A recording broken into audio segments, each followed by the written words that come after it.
All right, so are you ready to unlock the secrets to speaking English fluently? I think everyone's ready for that. I know I am. We're going to be diving deep into this guide, 9 secrets to speaking English fluently and easily. Sounds good to me. And hopefully we'll be able to break down the techniques that'll help anyone reach fluency. Yeah, because who doesn't want a cheat sheet for fluency? Exactly. Cut through the clutter, get right to what works. And what I think is really cool about this guide is that it's not your typical textbook stuff. Oh, really? It's like it dives into the mindset Oh, wow. and the strategies you need to actually make it happen in the real world. So it's not all about just memorizing verb conjugations and all that. Exactly. Okay, cool. So let's jump right into the first secret then, embracing the learner's mindset.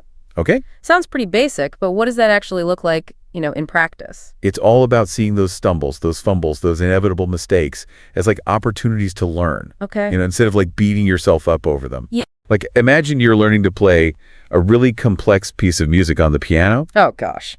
You wouldn't expect to just nail it on the first try, would you? Definitely not. I'd be hitting all the wrong notes, probably. Exactly. And each one of those like mistakes, they're giving you valuable feedback. They're telling you, okay, adjust your technique here, and eventually you'll get to that flawless performance. I like that analogy a lot. And language is so similar. Oh, yeah. Like every time you kind of mess up, you're actually gaining these insights into how this amazing language works. That's true. I remember when I was learning Italian, Oh, yeah. I kept using the wrong preposition for this one particular sentence structure. Oh, gosh. And it was so frustrating. But instead of giving up, I decided to really analyze it, like what was going on there. And you know what? I ended up discovering this subtle little nuance that I had completely missed before. Oh, wow. And my understanding of prepositions just like skyrocketed after that. That's a perfect example of how just reframing those mistakes can lead to these breakthroughs. Totally. But how can someone listening actually cultivate this learner's mindset? Like, what are some practical things they can do? Well, this guide actually gives a couple of really good practical methods. Okay. One is to start a progress journal. Okay. It doesn't have to be anything fancy. Just take a few minutes each day to jot down what you've learned, maybe what went well, what you struggled with. Okay. Because then when you look back and you see how far you've come, it's incredibly motivating. I love that. I love the progress journal idea because it's like a tangible record of your growth. Yes. Especially on those days where you feel like, I'm not getting anywhere. You can look back and be like, wow, I've come a long way. It's so powerful. Yeah. What about rewarding yourself for those wins, even the small ones? Does that tie into this? Oh, absolutely. Celebrating those milestones helps reinforce positive learning habits. Okay. And it keeps you motivated, whether it's a small treat Yeah. or watching an episode of your favorite show. Yeah. Even just taking a break to do something you enjoy. Those little rewards, they go a long way. I like that. All right, so let's move on to secret number 2. Speaking as often as possible, even if you're alone. Okay. I have to admit, I've definitely caught myself having conversations with my plants in English before. I think we've all been there. But, is that actually helpful? It might sound a little silly, Yeah. but there's actually some solid science behind this. Okay. Because every time you speak, you're engaging those muscles that are involved in producing those specific sounds. I've never thought about that. It's like working out at the gym, but for your vocal cords and your brain. Oh, wow. I remember when I was getting ready for a big presentation in Spanish, Okay. and I was pretty nervous about it, so I started practicing out loud, even when I was alone in my apartment. You were just talking to yourself. Yeah, I would pace around talking to this imaginary audience, asking them questions, responding to their reactions. Oh, wow. It felt a little awkward at first, Yeah. but the more I did it, the more natural it became. So it's all about building that muscle memory. Yes. Getting your brain and your mouth used to forming those sounds. Exactly. Cool. And the best part is you can do it anytime, anywhere. All right. Narrate your day, have these imaginary debates, sing along to English songs. Just get those words flowing. Exactly. Just find those opportunities to speak and let it flow. Speaking of flow, that leads us perfectly into the next secret. Okay. Which emphasizes the power of listening. Why is listening so important for fluency? Well, think about how we all learned our first language. We spent months, maybe even years, just absorbing those sounds and patterns Right. before we ever even uttered a word. Yeah. So listening, it's really the foundation upon which we build our understanding of any language. You know what? I've actually noticed that when I spend a lot of time watching movies or TV shows in English, my pronunciation and intonation actually improve. Interesting. It's like my brain's subconsciously picking up on those nuances. Yeah, it makes total sense. Yeah. It's like you're immersing yourself in the language. Right. Even if it's just virtually. Yeah. And this guide, It actually has some great suggestions for maximizing your listening practice. I'm assuming podcasts are one of them. Oh, podcasts are amazing. I love podcasts. And there's honestly something for everyone. Yeah. Like, if you're interested in news analysis, you could try The Daily from the New York Times. Okay. Or if you want, like, science and storytelling, there's this really cool podcast called Radio Lab. I've heard of that one, yeah. And if you're looking for something a little more humorous, Okay. I highly recommend My Dad Wrote a Porno. That sounds hilarious. So funny. Okay, I'll have to check that one out. And of course, we can't forget about music. Of course not. Such a great way to not only pick up new vocabulary and idioms and slang, but also just to kind of get that pronunciation and intonation in a fun way. Right. Because it's way more fun than just doing drills. Yes, exactly. Singing along. So much more enjoyable. Much better. Okay, now let's get into the nitty-gritty of language learning. All right. Secret number 4, chunking and collocations. Love these. Can you break down for us what those are and why they're so important for fluency? Okay, so imagine you're building a house. Okay. It would take forever if you had to lay each brick one by one, right? Yeah, that would be very time-consuming. Chunking and collocations are like having these prefabricated walls and roof sections. Okay. So you could assemble things much faster Okay. and create a more, like, cohesive structure. I'm liking this analogy. So instead of focusing on individual words, we should be looking for these chunks of language. Yes.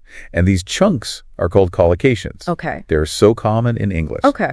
For example, we say heavy rain, Okay. not strong rain. Oh, that's interesting. Or make a decision, Yeah. not take a decision. I see. I think I do that sometimes. And that's where these collocations come in.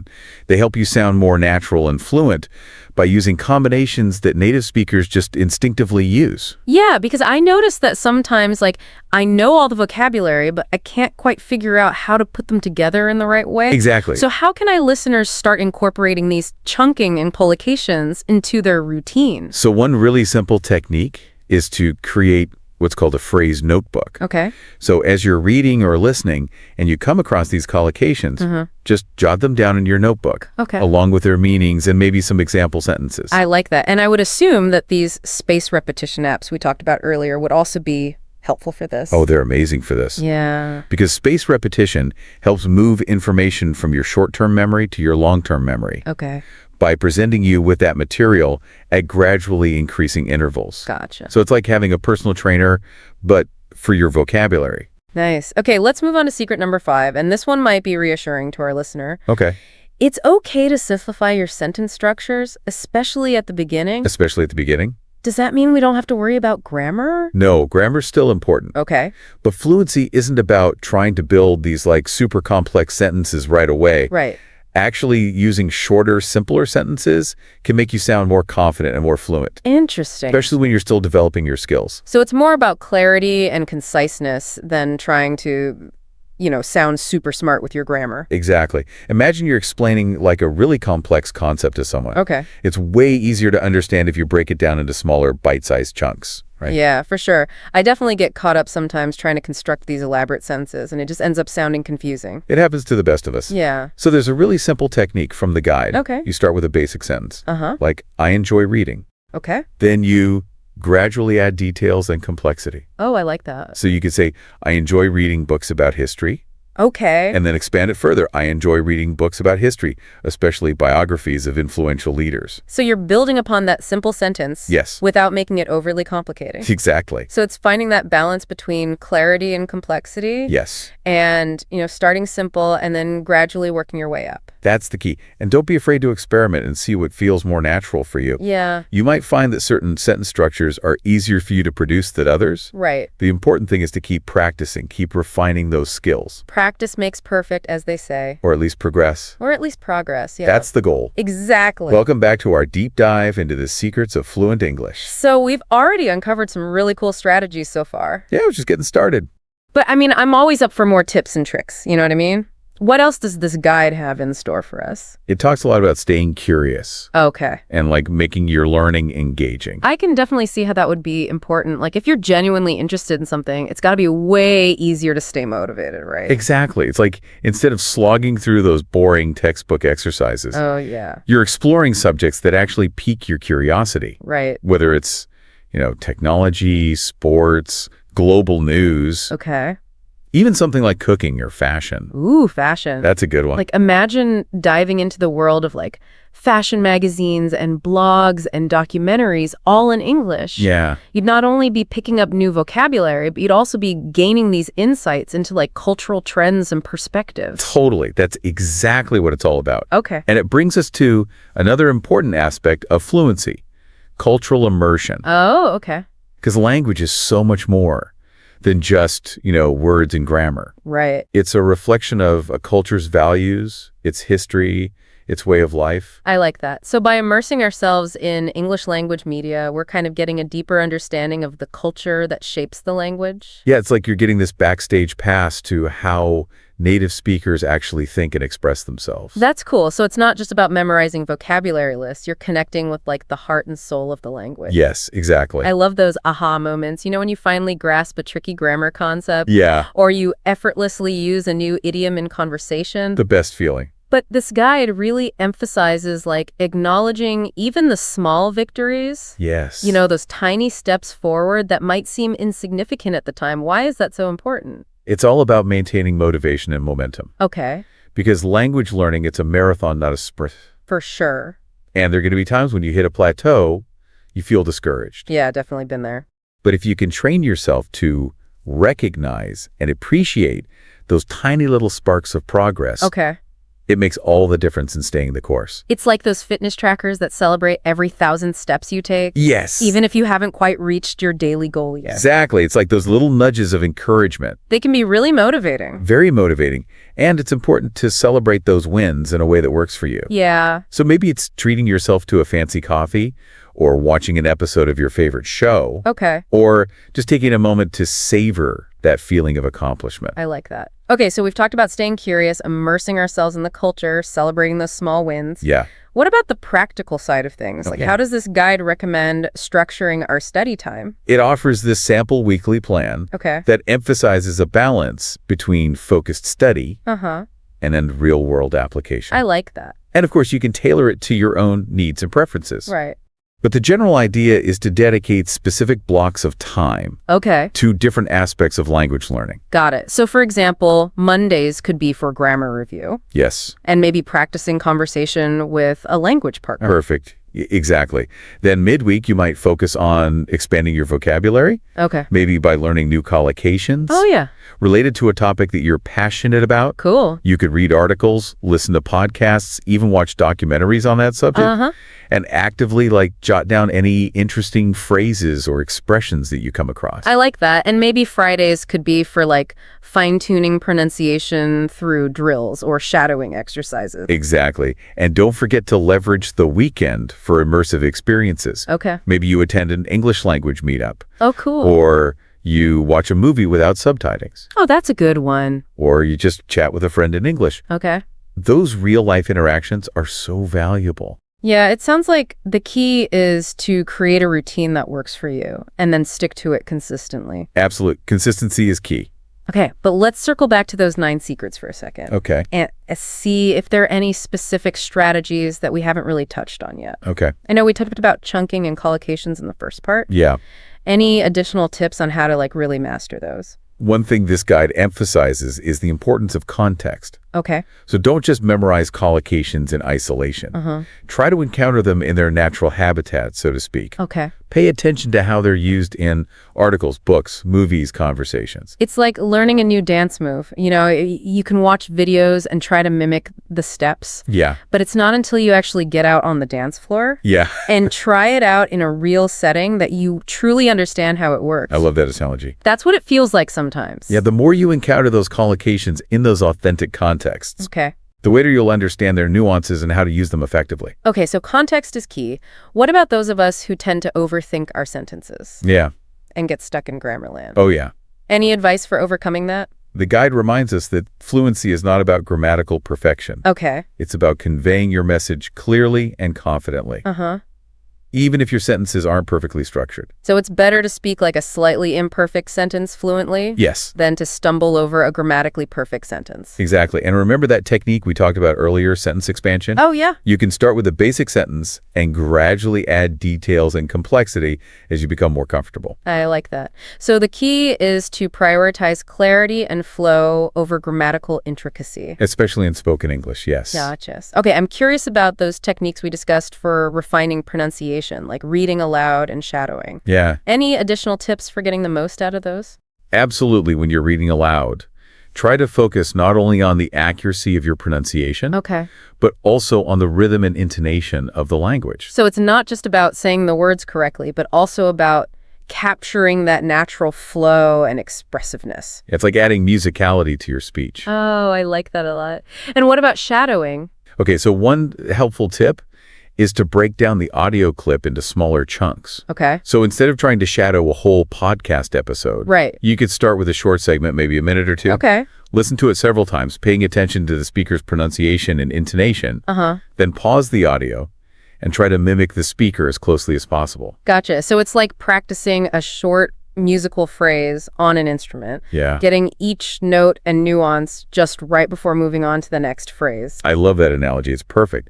And just like with music practice, consistency is key. Okay. Even a few minutes of shadowing practice each day can really improve your pronunciation and fluency over time. I know we've talked about setting SMART goals, but sometimes the sheer scope of language learning can feel overwhelming. Yes. Any advice for like breaking down those fluency aspirations into more manageable chunks? The guide suggests setting smaller, more specific goals Okay. that align with your overall fluency objectives. Okay. So, for example, instead of simply aiming to improve my vocabulary, Yeah. you could set a goal to learn 10 new collocations related to travel each week. I like that that's much more concrete and measurable. Yes, exactly. And it feels much more attainable than just saying, I want to learn all the English words. Right. And it's still contributing to that broader goal of fluency. Exactly. And don't forget to track your progress. Oh, yeah. Whether you use a notebook, a spreadsheet, a language learning app, having that visual representation of your achievements can be so motivating. For sure. Okay, so we've covered a lot of ground in this segment, exploring all these practical tips and strategies for boosting fluency. We have. But before we move on to our final thoughts, Okay. I want to circle back to that concept of balance for a second. Okay. We've talked about balancing focused study with real-world application. Right. But what about balancing the different elements of language learning itself? That's such a good point. Remember that three-legged stool analogy we discussed earlier? Oh, yeah. Fluency is built on that solid foundation of grammar, vocabulary, and pronunciation. Uh-huh. And neglecting any one of those areas can weaken that entire structure. It's so tempting to focus on the areas we enjoy most. Yeah. Like, I love reading, so I could spend hours reading English novels Yeah. or binge watching TV shows, but then maybe I neglect those grammar exercises or pronunciation drills. Yeah, it's natural to gravitate towards what we find enjoyable. Yeah. But it's so important to find that balance Okay. that ensures that you're dedicating sufficient time and attention to all three legs of the stool. So how can our listener make sure they're maintaining that balance? The guide suggests creating a cyclical practice schedule Okay. where you alternate between those different areas of language learning. Okay. So, for instance, you might focus on grammar exercises and conversation practice on Mondays, Okay. vocabulary building and writing on Wednesdays, Gotcha. and pronunciation drills and listening comprehension on Fridays. So you're cycling through Exactly. and hitting all those different areas. Yes. And of course, you can adjust the schedule to fit your own preferences and learning style. Right. It's all about finding what works for you. That's the key. That's a great reminder because it's so easy to get caught up in one aspect of language learning and neglect the others. Yeah. But just like with a balanced diet, variety is key for overall fluency health. I love that analogy. Variety is key. All right, so here we are at the final part of our fluency deep dive. Yeah, we've explored 9 secrets, a whole bunch of strategies. Now we just got to bring it all together. So it's like our fluency action plan, ready to go to put it all into practice. Exactly. Okay, cool. So what are the key takeaways, the biggest ha moments from this whole guide? You know, one of the most powerful ideas is that fluency. It's not like this finish line you cross. You know? It's this ongoing process. It's a journey of discovery and growth. I like that because then you can enjoy the process and celebrate those milestones. Exactly. And it kind of ties in with that whole learner's mindset thing.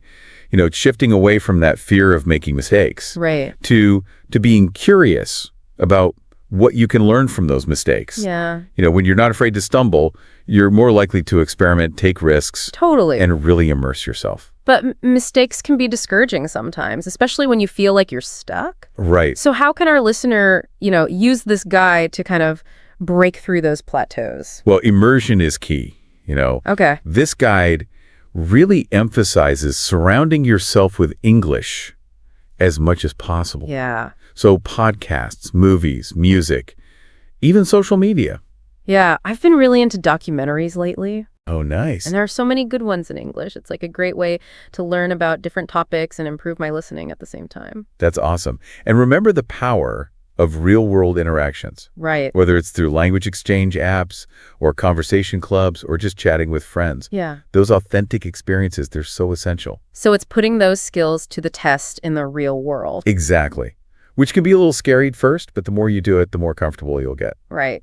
Okay, so let's go back to one of the most practical strategies from the guide, chunking and collocations. Yes. Like, it's such a good way to sound more natural and fluent. I think such. Instead of searching for the individual words, you just have these ready-made chunks. It's like a secret weapon. Exactly. So the more you see these collocations in real situations, the better you'll understand them. Exactly. So it's not just about memorizing those lists. Right. It's about observing how those phrases are used in real life. Yeah. Like noticing how a character in a movie uses a particular phrase. Yeah. Or paying attention to the word combinations in a news article. So paying attention to those little things. Exactly. And for those who get kind of bogged down by the grammar, Yeah. remember fluency. It's not about perfection. So it's okay to start with those simpler sentences. Absolutely. And gradually add that complexity as you get more comfortable. Right. Just focus on getting your message across. Yes. Okay. And then last but not least, those techniques for refining pronunciation, reading aloud and shadowing. Those are good ones. Any final tips to make those even more effective? So when you're reading aloud, try to really embody the language. Okay. Pay attention to that rhythm, intonation, the pauses, the emphasis, like you're an actor delivering a line. Oh, channeling your inner Shakespeare. Exactly. And when you're shadowing, focus on those smaller chunks. Yeah. Listen really closely to how that speaker is shaping those sounds and try to mimic them. Yeah. And don't be afraid to record yourself. And then listen back. Because sometimes it's eye-opening. It's like, whoa, that's what I sounds like. Exactly. And when it comes to staying motivated, remember those specific achievable goals. Those SMART goals, right? Yes. But don't just vaguely aim for fluency. Right. Break it down into those smaller steps. Exactly. So, for example, you could say, I'm going to learn 5 new idioms related to work this week. Okay. Or I'm going to practice shadowing for 10 minutes each day. Okay. Because those concrete targets, they'll help you stay focused. And track that progress, so you can see how far you've come. It's encouraging, especially on those days when you're not feeling so motivated. Totally. Okay, so as we wrap up this deep dive, got to bring it back to balance one last time. Yes. Fluency, grammar, vocabulary, pronunciation. Make sure you're nurturing all three. All 3 legs of the steel. Exactly. So, if you're spending hours and hours on vocabulary, but you're not practicing your pronunciation, Yeah, you got to shift your focus a little bit. got to find that equilibrium. Exactly. And remember, the best way to learn is by doing.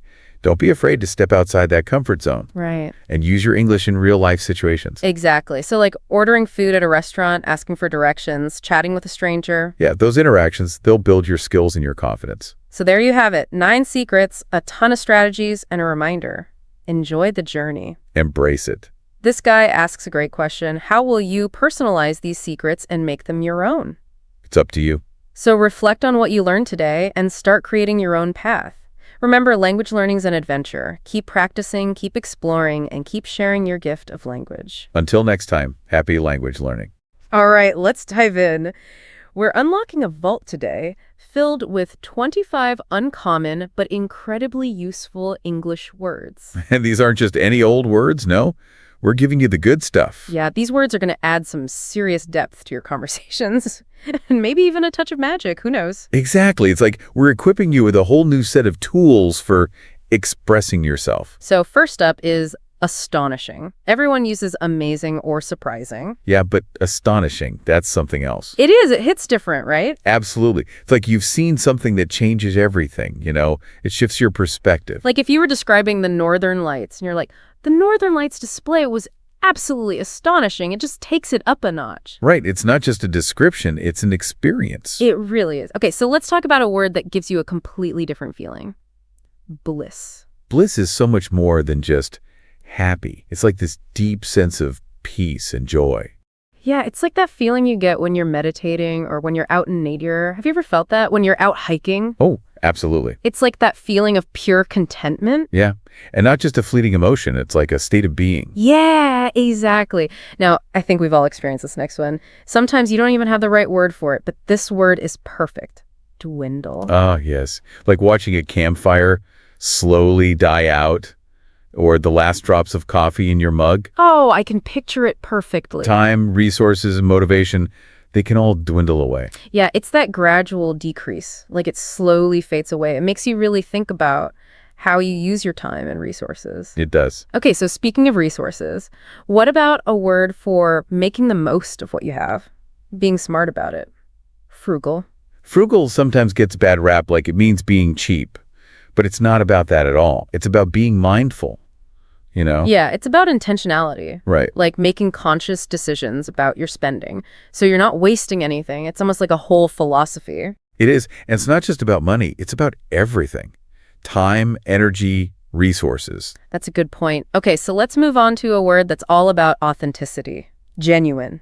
Genuine is so important, especially these days. I know, right? It's like everyone's trying to be someone they're not. Exactly. But genuine is all about being real, being true to yourself and to others too. Yeah.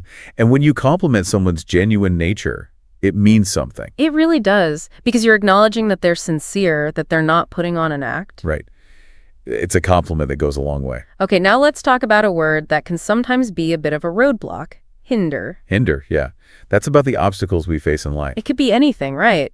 Procrastination, fear, even outside forces that are out of our control. It's acknowledging those things that are holding us back. Because once you acknowledge them, you can start to overcome them. Exactly.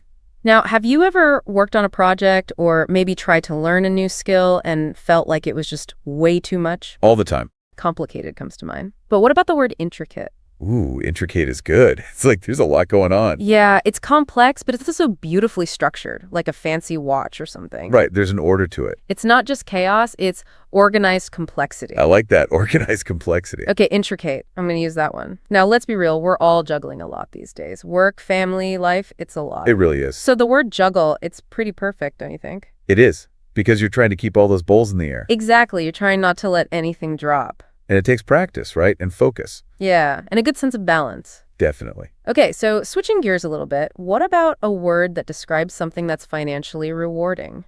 Lucrative. Lucrative. It has a nice ring to it. It does. It makes you think of success, abundance. Exactly. Like a career that's not just fulfilling, but also goes well. Or even a side hustle. Yeah, exactly. Okay, now let's talk about a word that captures that sense of wonder and amazement.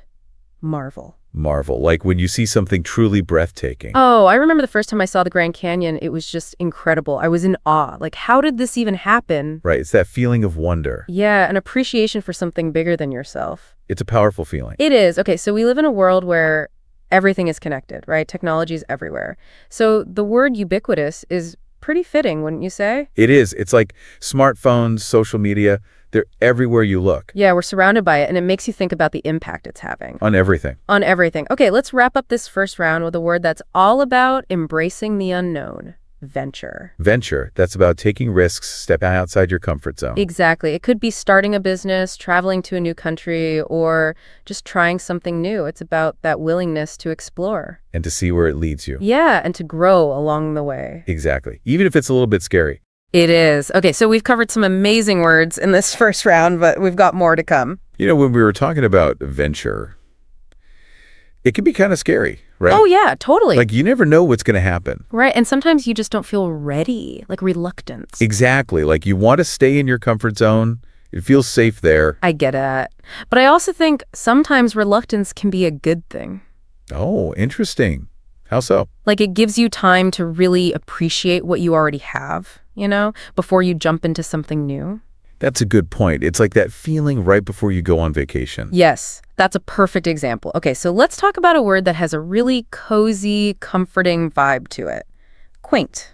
Quaint is just so charming, isn't it? It is. It makes me think of those little towns you see in movies. With the cobblestone streets and the cute little shops. Yes, or like a cozy bookstore with a fireplace. Yeah, it has that old-fashioned feel, doesn't it? It does, like a simpler time. Less hustle and bustle. Yeah, definitely less stressful. Okay, so now let's move on to a word that's all about subtlety. Subtle. Subtle is about those things you don't notice right away, but you make a big difference. Like a faint smell of perfume. Or like the way someone raises an eyebrow. Exactly. It's those little things that add depth and meaning. Yeah, it's not about being loud or flashy. It's about the details. Right, and sometimes those details are the most powerful. They really are. Okay, so now let's talk about being practical and getting things done. Pragmatic. Pragmatic people, they're the problem solvers. Yeah, they're not afraid to roll up their sleeves and figure things out. And they focus on what works, none of that fancy stuff, just solutions. Yeah, and they're efficient too. They get right to the point. Okay, so now let's switch gears again. What about a word for an idea that's just starting to form? Like a seed. Notion. Notion. I like that. It's like a glimmer of inspiration. Exactly. Like you're not quite sure where it's going yet. Right, but it has potential. It could grow into something amazing, or it might just fizzle out, but it's still worth paying attention to. Oh, absolutely. You never know where those little notions might lead. Okay, so now let's talk about the opposite of being insightful. Oblivious. Oh, yeah. We all know someone who's oblivious. They're just completely unaware of what's going on around them. It's like they're in their own little world. They can be kind of funny sometimes, but also a little frustrating. Definitely. Like, how do you not see what's right in front of you? Right. You got to pay attention to the cues. Exactly. Otherwise, you're going to miss out. Okay, remember we talked about keen earlier? It's like the opposite of oblivious. Oh, yeah, I see what you mean. Keen is all about being alert and engaged, eager to learn. While oblivious is like totally clueless. Exactly. Makes sense. Okay, so what about a word for being really passionate about something? Like super enthusiastic.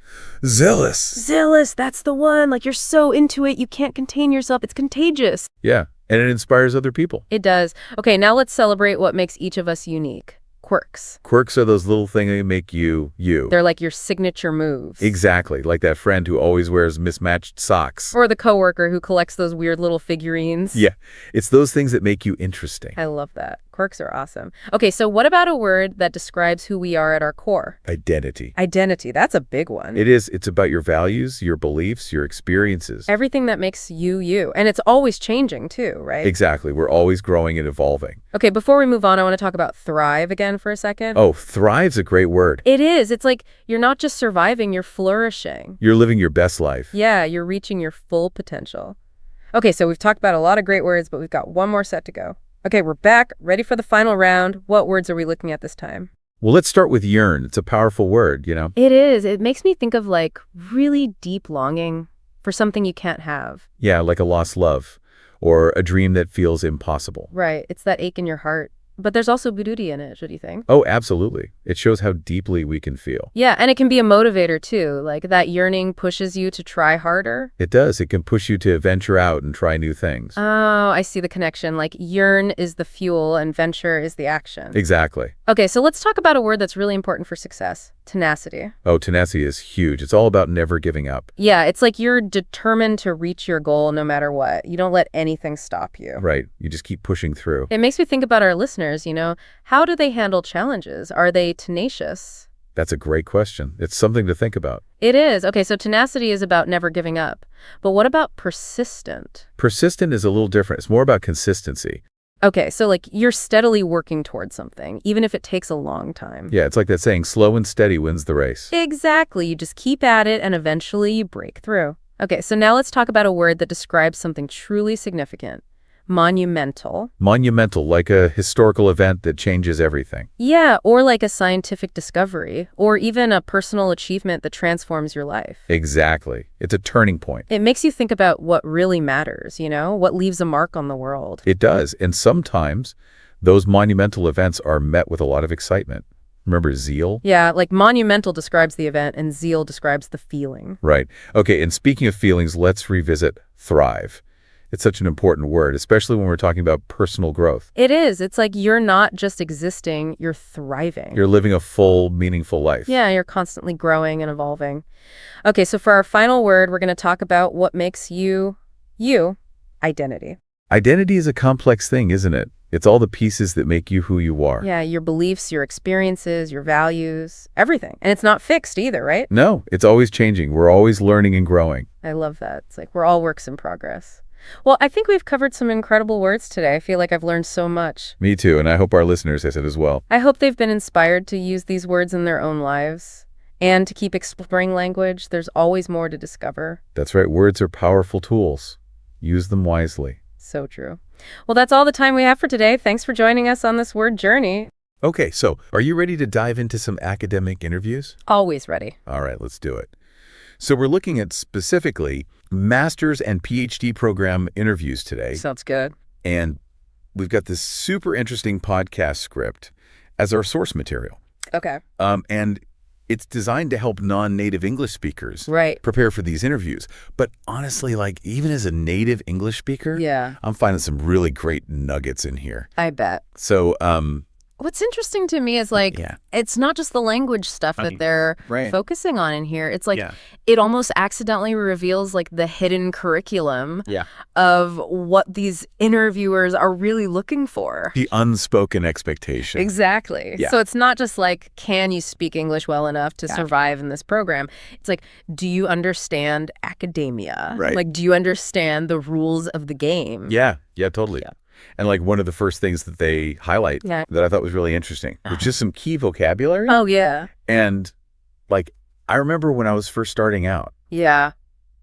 Those words just felt so intimidating. Oh, for sure. Like research proposal supervisor methodology. That's like a whole other language. It's a whole other language. And I think they hit the nail on the head in this script. And they're like, you have to use this language comfortably. Yeah, you can't sound like you're reading it off a flashcard. Right, exactly. God, just like, it's got to roll off the tongue. Yeah, and I think what they're saying is like, you're signaling to the interviewer. You get it. That you get it. You understand the landscape. Yeah, exactly. You're fluent in academia. So, then they go on to talk about some common interview questions. Yeah. And like, honestly, the classics. The classics, like, tell me about yourself. Oh my God. Why this program? Right. What are your research interests? Every single time. And I don't know about you, but when I was first starting out, I would just kind of like regurgitate the resume. Regurgitate my resume, like, here are the facts about me. Right. I'm hardworking, I'm dedicated, I'm a team player, blah, blah, blah.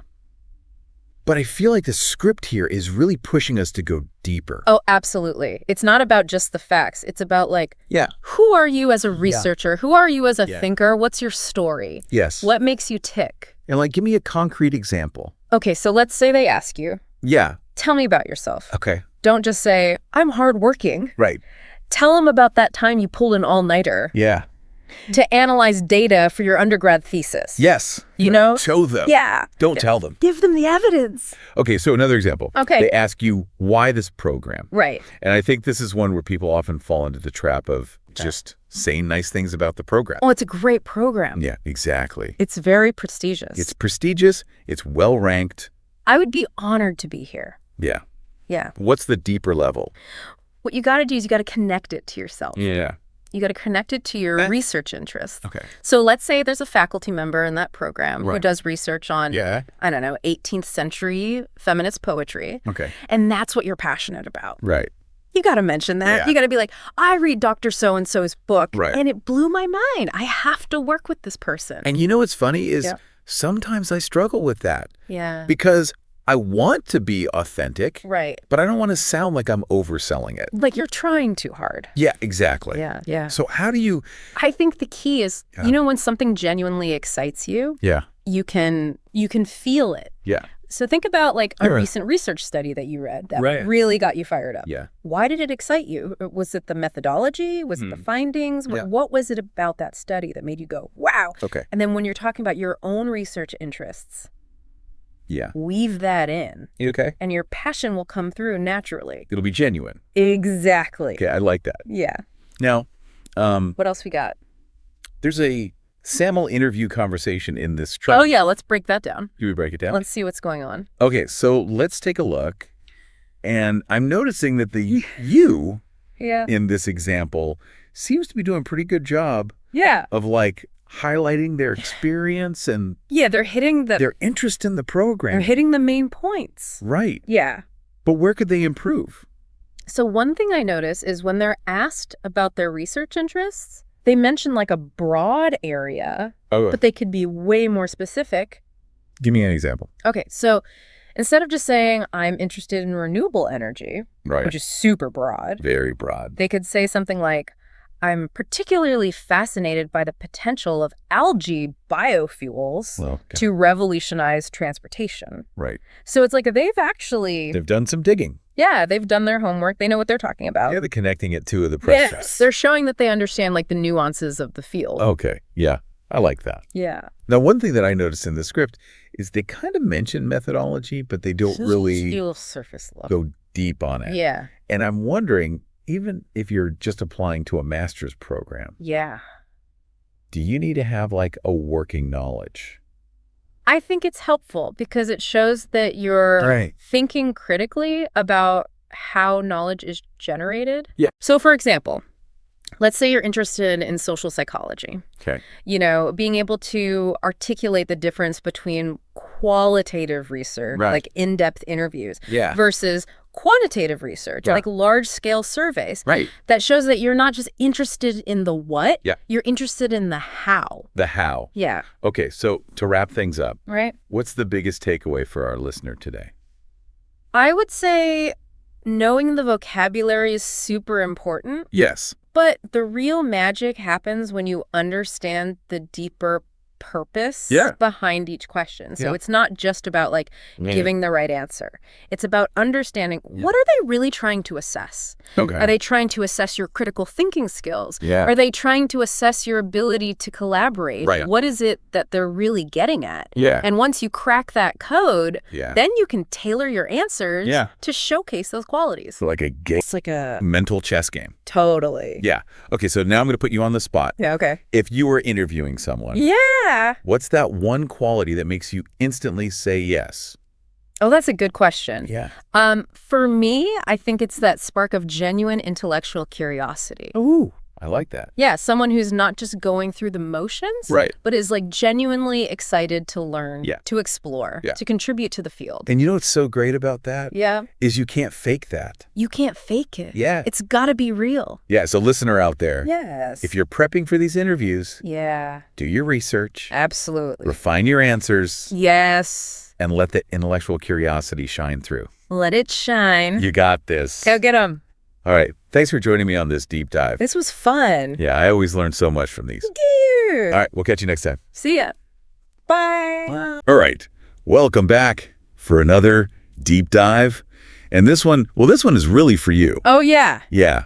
Because today we're going to be looking at this guide called Ace Your Research Interview. Ooh, nice. So no matter where you are in your research journey, like whether you're a seasoned pro or just starting out, I think you're going to find something useful in here. Yeah, absolutely. I mean, everybody's got to do these interviews. Exactly. And this guide kind of breaks it down into like 3 main sections. It talks about using advanced vocabulary, handling those really tough interview questions that always seem to come up. Oh, I know those. And then it actually gives you like a sample conversation, like a mock interview that you can kind of see how everything plays out in real time. So it's like putting it all together, putting all the advice together. Exactly. I like that.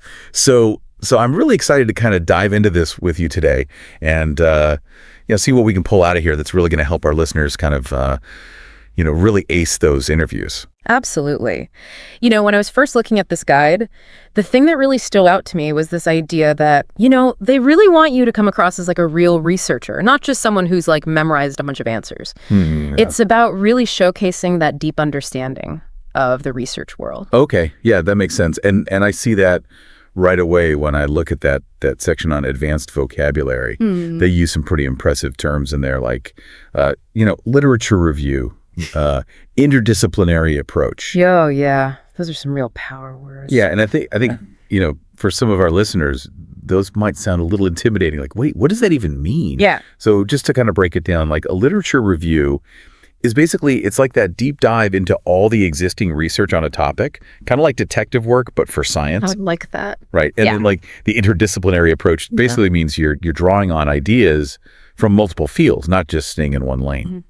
So how important is it to actually use these terms in an interview? It's super important. Like you said, those are power words. Mm. And using them shows that you're not just, someone who's kind of dipping their toes in the water. You're like, you're a serious contender. Yeah. Think about it. Wouldn't you be more impressed if someone was like, oh, yeah, my approach was informed by a thorough literature review, ... which helped me identify a gap in their research, versus just like, oh, yeah, I did some reading. Totally. It's like showing, not just telling. Exactly. But I do worry about sounding like I'm just name dropping big words, Yeah, totally. And the guide actually talks about that. Yeah. That's why they say it's not about memorizing a glossary, Right. You have to actually practice, incorporating these terms naturally. You got to make them your own. Gotcha. So practice makes perfect. All right. I get it. Yeah. But what about those tough interview questions you were talking about? Oh, yeah. The guide calls them that. Yeah. They get into things like challenges you've faced, handling criticism, Ooh, yeah. contributions to the program. And I think those are things that can be, I don't know, a little nerve-wracking to talk about. Absolutely. And these are the types of questions that are really designed to go beyond just the surface level. Yeah. So let's take that challenge question, for instance. Okay. The interviewer isn't just wanting to hear a story about, a time your experiment failed. Right. They're looking for something more. They want to see how you think critically, how you analyze problems, and how you adapt. When things don't go exactly according to plan. So it's about showcasing your resilience, your problem-solving skill. Exactly. It's about showing how you learn and grow from those setbacks. And that's something that's so valuable in any research environment. Okay. That makes a lot of sense. Now, the guide also gives a sample interview conversation. Yeah. Which I have to admit, when I first saw it, I was like, oh, this is a little too perfect. Yeah, it's like, can anybody actually talk like this? I know. But I do think there's some stuff we can pull out of here. So I'm actually going to play the role of the interviewee here and read a response straight from the guide. So bear with me. Okay, let's hear it. Okay. Certainly. In my undergraduate thesis, I explored topic-using methodology. I identified a research gap in field and proposed solution. This experience strengthened my skills in skill. Okay. It feels a little, I don't know, textbook. Am I wrong? It's interesting because it's on the one hand, yeah, it's kind of straight out of a textbook. Yeah. But what I really like about it is how it subtly shows initiative. Think about it. You're not just saying, I did this task. You're saying, I identified a research gap. Oh, yeah. I proposed a solution. You're using these really strong action verbs to kind of highlight your accomplishments. Yeah, that's true. It's not just saying I did this. It's like I proactively tackled this challenge and this is what I learned from it. Exactly. Okay. So there's definitely some good stuff in there. Oh, yeah, for sure. But obviously, you need to adapt this to your own experiences. Right. It has to sound authentically you. Absolutely. You can't just parrot these responses. You got to make them your own. So I think to kind of wrap up what we've talked about today, we've talked about using that strong vocabulary, but using it naturally. Right. We've talked about showcasing resilience in the face of challenges and framing your experiences in a way that really demonstrates that initiative, that critical thinking. Yes. I think the biggest takeaway for me is that preparation is key. Practice is key. Absolutely. And as you're preparing, I want you to think about this. Beyond all those technical skills we talked about, what are the personal qualities that make someone a truly great researcher? Ooh. And how are you going to demonstrate those in your interview? That's such a great question to consider. Yeah. And remember, it's your passion, your genuine curiosity, your unique perspective. Those are just as valuable as all those technical skills. Couldn't agree more. So thanks for joining us on this deep dive. We wish you the very best of luck in your interviews. Go get them. We'll see you next time. Bye. All right. Welcome back, everybody, for another deep dive. Always exciting to be back. You know it. This time, we're taking a look at English for academic success, advanced level. And Oh, very useful stuff. yeah, and it seems like a lot of you out there listening are probably getting ready for some pretty big interviews. Yeah, big interviews. So we thought, PhD programs, master's programs, Exactly. all that good stuff. We figured, let's give you some extra ammunition. ammunition. And vocabulary. Yeah, to really knock them dead Yeah, out there. absolutely. So, this book really dives right into some key vocabulary. Right off the bat, it's talking about stuff like Empirical research. empirical research. Conceptual framework. And these are things, these aren't just Oh. Words to throw around. No. These They're are important. meat and potatoes. These are the foundations. Yeah, of how we talk about. How we think. Yeah, how we think and talk about academics. So, I mean, empirical research. Yes. Talking about. Well, it's all about evidence, right? Yeah. It's not just theory. It's show me the data. Yeah, it's like show me you actually went out and did the work. Exactly. You got your hands dirty. Yeah. You did the observations, the experiments. Yeah, exactly. You've got the data to back it up. Yep. And then, so we got this, we understand what empirical research is, and then we have this idea of a conceptual framework. Right. And it feels like that's almost how we look at that data. It is. It's the lens through which you interpret all of that information. Okay. So you gather all this data. You need a way to make sense of it. Right. And the conceptual framework, that's your blueprint. It guides your whole research process. So it's like the foundation of the house before you start building. Precisely. Yeah. And, it helps you explain your findings in a clear, coherent way. Yeah. And this book, English for Academic Success, it doesn't just stop at like definitions. No. It gives you It goes a step further. it gives you some phrases you can use. Like right off the bat, it says, It says, my research contributes to. yeah, my research contributes to blank by addressing blank. Yes, by addressing this research gap. Yeah, this research gap. And I think that idea of a research gap, Oh, that's crucial. it's like one of the hardest things for people to figure out, I think. It is, because you have to really understand what's already out there. It's Yeah. like doing a puzzle, right? You got to see all the pieces that are already in place Yeah. and then figure out what's missing. Right. What's that missing piece? Exactly. Mhm. So, for example, if everyone's researching climate change and they're all focused on melting glaciers, Right. maybe you look at the impact on specific bird migrations. Right. That's interesting. There you go. That's a potential research gap. Yeah. Yeah. And that's what's going to make your research so valuable. Absolutely. Unique and valuable. Yeah. Another thing that this book talks about that I think is so important, it even gives you some wording and some tips on, is how to handle, the classic question of how would you handle a disagreement with your supervisor? Ooh, that's a tough one. Which is such a tough question. Yeah, it can be a bit intimidating. Because, especially if you're going into a PhD program or a master's program, you're going to be working so closely. Very closely. For years. And you're going to have disagreements. You will. It's inevitable. It's going to happen. Yeah. And that's where, communication skills are so important. Yes. Being tactful, being respectful. The source suggests acknowledging the disagreement, but in a way that's not confrontational.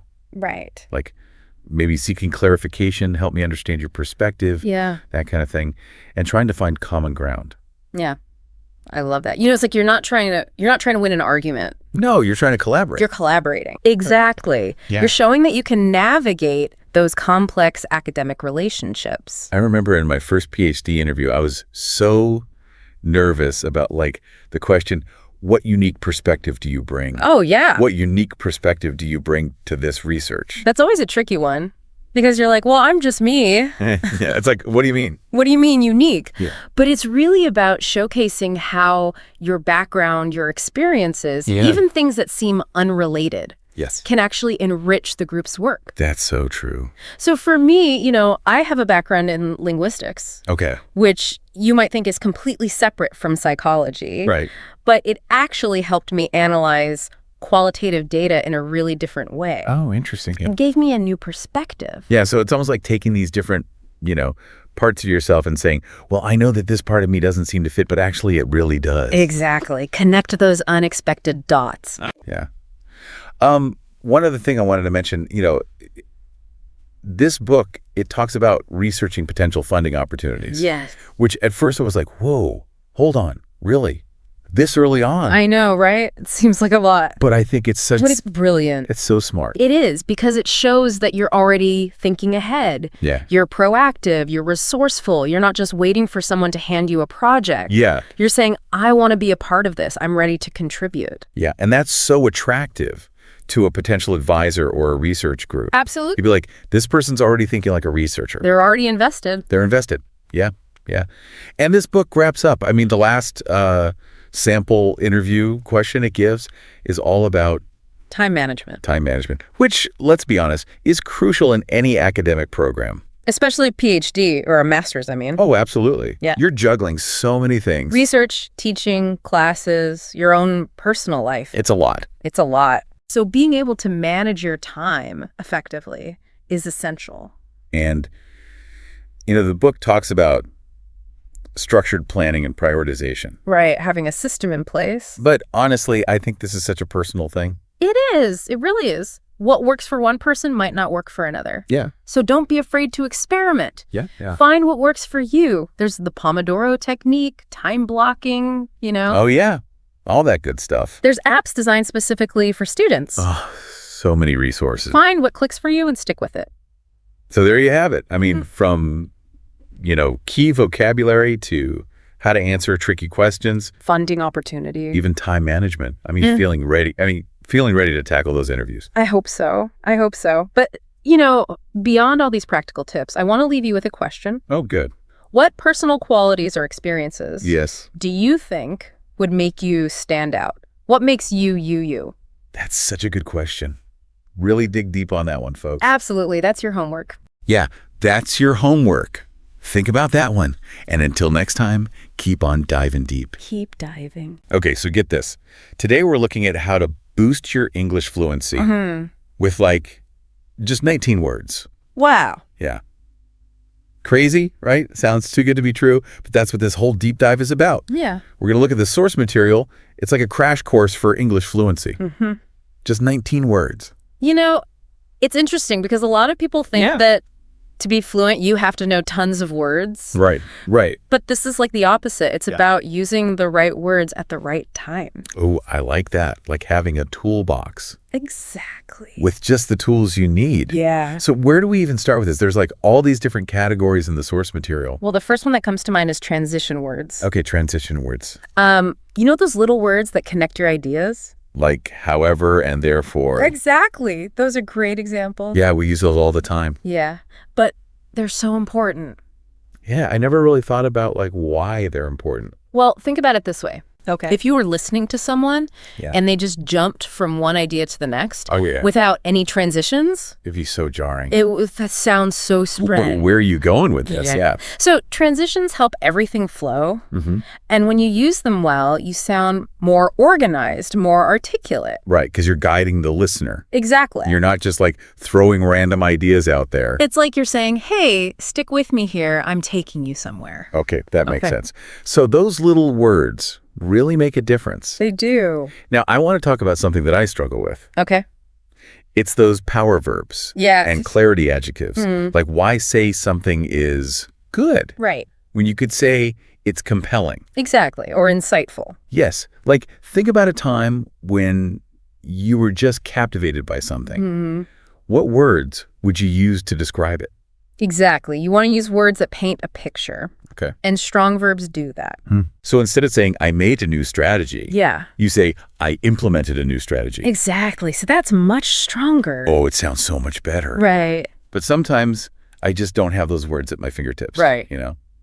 I know what I want to say, but Yeah, it can be tough. yeah. But that's the beauty of this 19-word thing. You don't have to learn a million words. Yeah. Just focus on these key ones. So quality over quantity. Exactly. And it's not about trying to sound super smart. Right. It's about being clear and effective. For example, if you're sending a professional email Yeah. and there's a problem, instead of saying, this is bad, Oh, right. you could say, this presents a challenge. Okay, so you're still acknowledging the problem, Right. but in a more professional way. Exactly. Okay, I like that. Okay, now for the one that always trips me up. Oh, tell me. Affect versus effect. Oh, classic. I swear, I still mix these up. Don't worry, you're not alone. Even native speakers mess these up. Oh, thank goodness. But it's so important to get them right. Yeah, if you're giving a presentation or something, Right. it can undermine your whole message. Exactly. So how do we finally conquer this? Okay, so remember this. Affect is usually a verb, Other. meaning to influence. Okay. And effect is usually a noun, meaning the result. Okay. So the weather affected my mood. It influenced how you felt. Right. And the effect of the weather was that I stayed inside. That was the outcome. Yeah. Exactly. Oh, okay. That makes a lot more sense now. Good. So we've got our transition words, our power verbs and adjectives, and we've tackled those tricky word pairs. What's next? Let's talk about natural phrases. Ooh, Those little expressions that make you sound. like a native speaker. Exactly. I'm ready to unlock the secrets. What have we got? Well, the source material mentions things like out of the blue, hit the nail on the head, think outside the box. Okay, so I actually use those. Yeah. But I never thought about how they might sound Yeah. to someone learning English. Right, because for native speakers, Yeah. they just come naturally. Right. But they add so much personality to your language. Instead of just like stating facts. Exactly. You're adding flavor. Right. It's like adding spices to a dish. I love that analogy. So the other day, I was telling my friend how I saw someone I hadn't seen in years. Mm-hmm. And I said, I ran into him out of the blue. Yeah. It just felt more natural than saying, I saw him unexpectedly. Yeah, those natural phrases, they just add another level. They do. I'm definitely going to pay more attention to those. They're good. And try to use them more. Yeah. It's amazing how these small tweaks can really make a difference. That's what this whole 19-word approach is about. Yeah. Giving you the tools to communicate better. So we've got our transitions, our power verbs, tricky pairs, natural phrases. What's the final tool in our fluency toolbox? Let's talk about those advanced nouns. Oh, okay. Words like dilemma, momentum, consensus. Yeah, those are the ones that make you sound really smart. They do. But I'll be honest, I sometimes get a little intimidated by them. Yeah. Like I'll be in a conversation and think, oof, there's a better word for this. Right. But I just can't think of it. I totally understand. Yeah. It's normal to feel that way. Okay. Because we don't use those words every day. Right. But when you do use them, Yeah. it shows a deeper understanding of the language. Like you're saying, hey, I know what I'm talking about. Exactly. I like that. Okay, challenge accepted. I'm going to try to use those more. Good. Maybe I'll impress myself. I think you will. And remember, it's not about sounding smarter than everyone. Right. It's about using language effectively. Okay, so we've explored all these categories Yeah. of these 19 words. But how do we actually put this into practice? The source material does mention some practice tips. It does. It talks about the importance of practice. Right, because it's not enough to just know the words. Exactly. You have to use them. You have to actually use them. Yes. And one tip is to start small. Okay, Don't try to use all 19 words at once. right. That would be overwhelming. It would be. So just focus on one or two at a time. That's a great point. It's like breaking it down into smaller steps Exactly. so it feels less daunting. And remember, fluency is a journey. Not a destination. Right.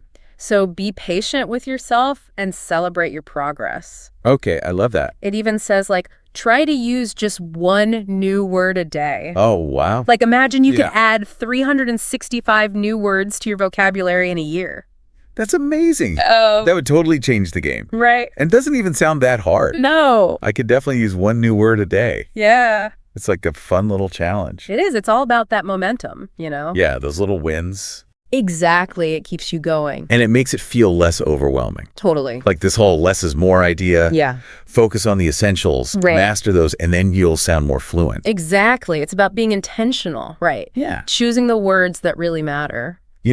We've all had those moments where someone says just the right thing Yes. and it just hits you. It's powerful, right? It is. Like it makes you think or feel something. Exactly. And that's the power of choosing your words carefully. It is. There's that famous quote. It's Yeah. like, I would have written a shorter letter, but I didn't have the time. That's so true. Right. Because being concise, Yeah, it actually takes more effort, it does. but it's worth it. Yeah, it's the difference between just speaking and really communicating. Exactly. Think about a speech that's moved you.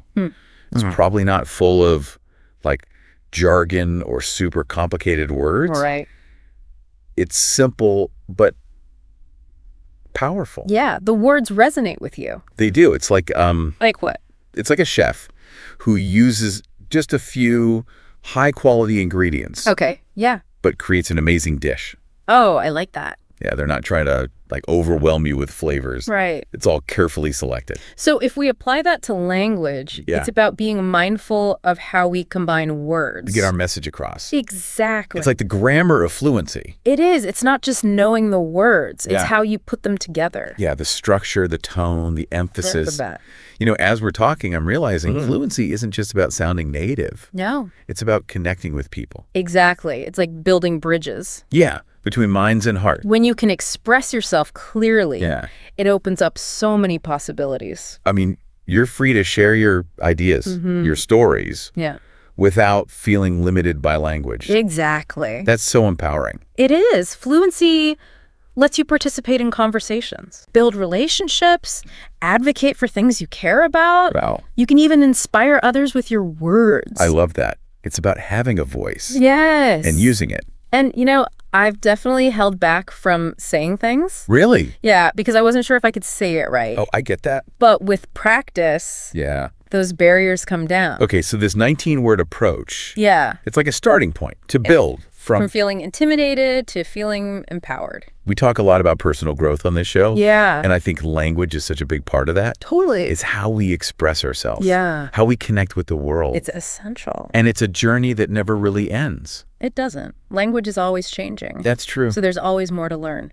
Okay. I think this is a good place to take a pause. Sound good. But don't go anywhere. We'll be right back. We have more to share.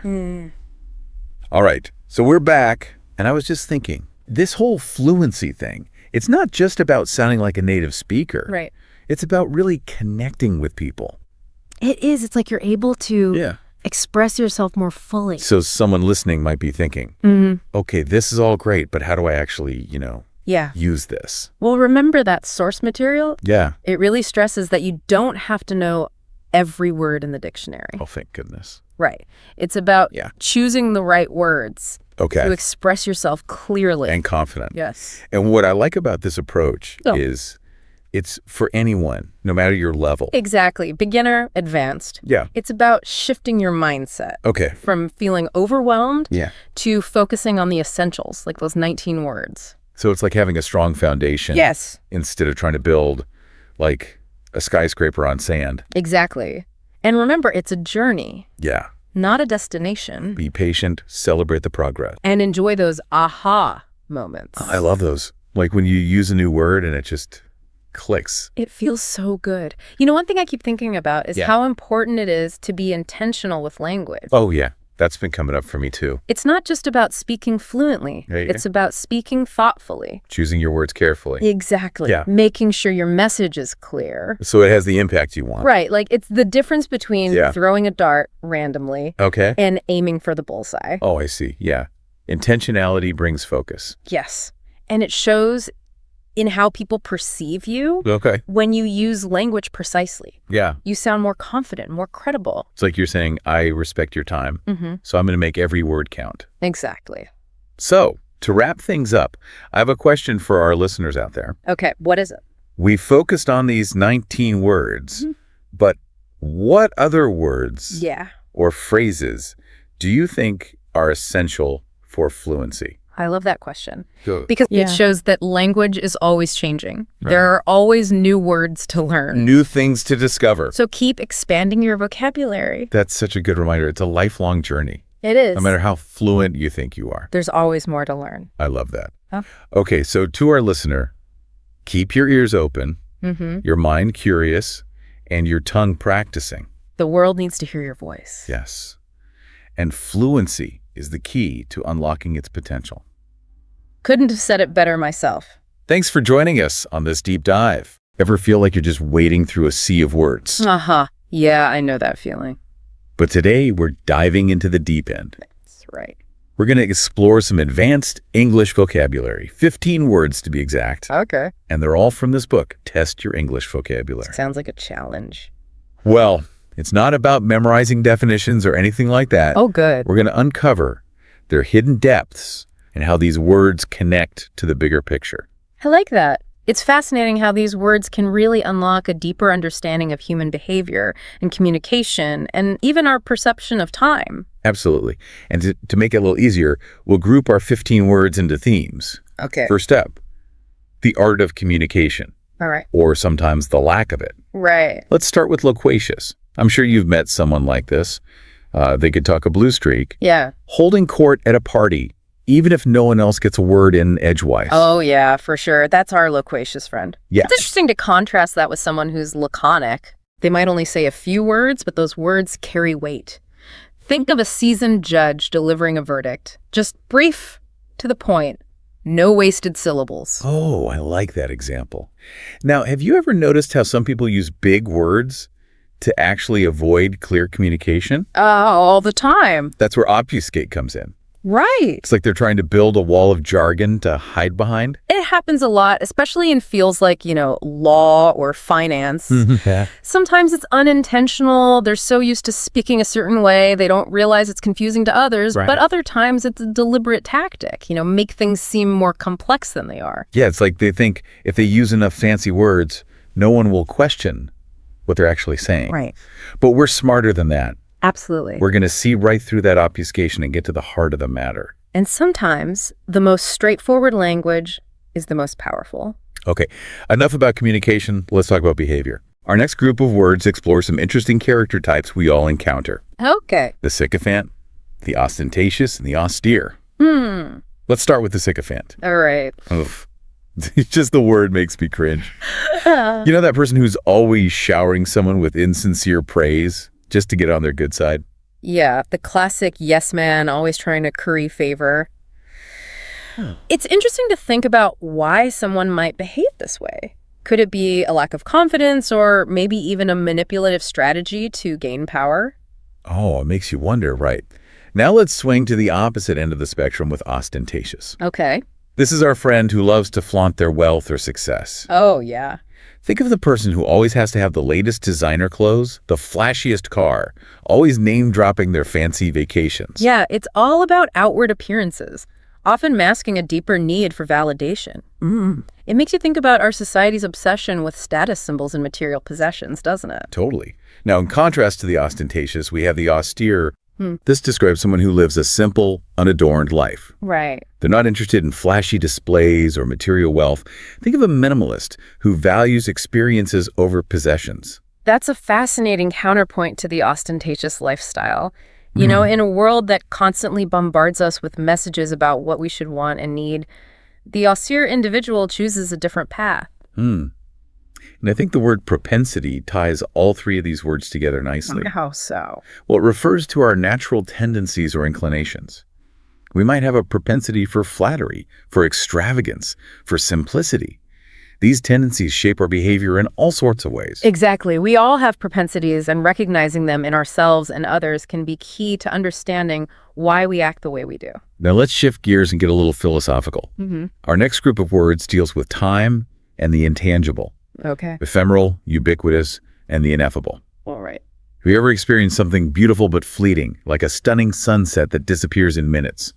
Oh, yeah. That's the essence of ephemeral. It's about recognizing the beauty in transience, in those moments that are precious because they don't last. In a world that often values permanence and stability, the ephemeral reminds us to cherish the fleeting moments. That's beautifully put. Now, on the flip side, we have ubiquitous, which describes something that's absolutely everywhere. It used to be rare to see someone using a smartphone, but now they're ubiquitous. You see them on every street corner and every cafe. Yeah, it's incredible how quickly things can shift from novel to commonplace. Right. The ubiquity of technology, for example, has had a profound impact on our lives, for better or for worse. And finally, we come to ineffable, which might be my favorite word of the bunch. Oh, why is that? Well, it describes something so profound, so awe-inspiring, that words simply cannot capture it. Have you ever had an experience like that, where language just failed you? Absolutely. Sometimes the most profound experiences are the ones that transcend language, like the feeling of standing on a mountaintop overlooking this vast landscape or witnessing the birth of a child. These are moments that defy easy description. It makes you realize the limitations of language, doesn't it? There are some things that words simply can't convey. And yet that doesn't stop us from trying, from searching for the words that come closest to expressing the inexpressible. Well said.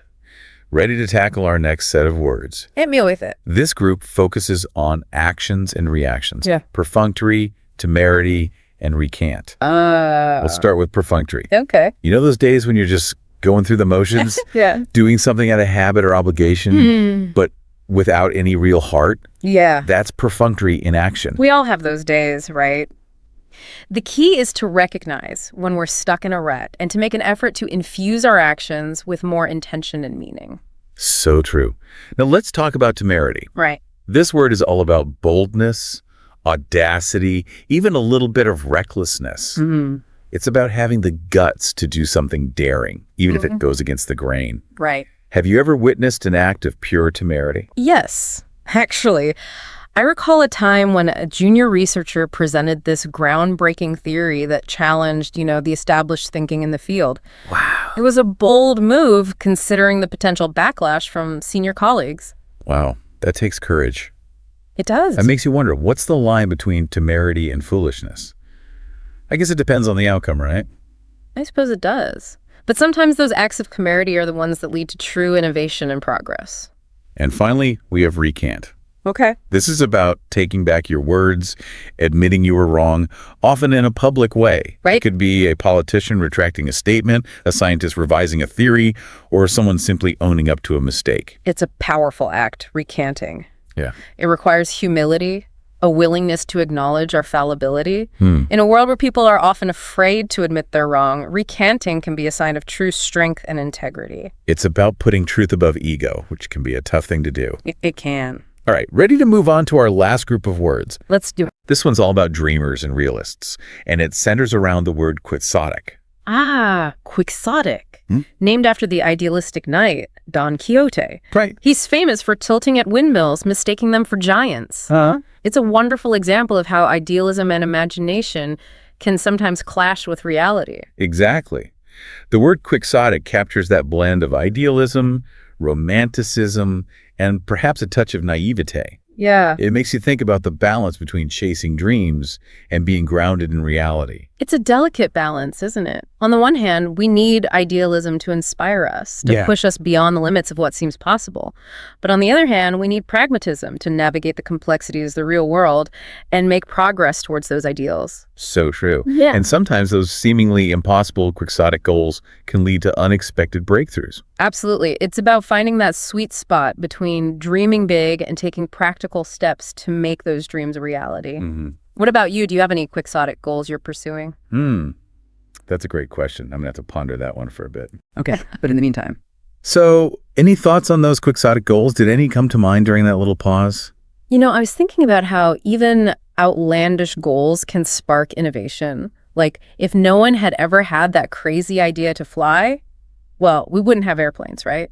It's true. Sometimes it's not about reaching that exact vision, but what we discover on the way there. Exactly. And speaking of journeys, it strikes me how the words we've been discussing, they're not just isolated units of meaning. They're part of a larger system. Right. A network of interconnected ideas. That's like a constellation. Oh, I like that. Each star adds to the overall beauty and significance of the pattern. It's true. We've been focusing on individual words, but it's the way we use them, the context, the nuances. That's what brings language to life. Exactly. Take a word like austere, for instance. Okay. It can describe a monk's simple life, but also the starkness of a desert landscape. Or even like a government's harsh economic policies. Same word, but vastly different connotations depending on how it's used. It reminds me of how a single musical note can evoke different emotions based on the melody and the surrounding notes. That's a fantastic analogy.